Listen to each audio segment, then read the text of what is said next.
Sonia Gandhi Transstroy నుంచి Polavaram project ఇచ్చారు. చంద్రబాబు నాయుడు ఇచ్చింది కాదు ఇది. ఆయనే మాకేం చేయలా, మమ్మల్ని దోసుకున్నాడు. ఇచ్చారు. తప్పనిసరి పరిస్థితే చేరాం.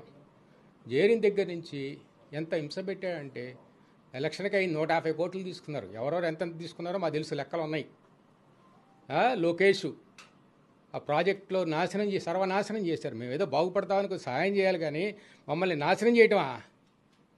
చంద్రబాబు నాయుడు, లోకేష్ దొంగలు. ఒకళ్ళు తెలియకుండా ఒకళ్ళు సబ్ కాంట్రాక్ట్ వాళ్ళు. సోమవారం పోలవరం అన్నాడుగా, అన్నీ పచ్చి అబద్ధాలు. వాళ్ళు వస్తే బేవర్సు. అదొక పార్టీ కాదు, ప్రజల కోసం, ప్రజల అవసరాని కోసం కాదు, వాళ్ళ కోసం. అది వాళ్ళ బాగోగులు, వాళ్ళ కుటుంబ సభ్యులు. అదొక వ్యాపార సంస్థ.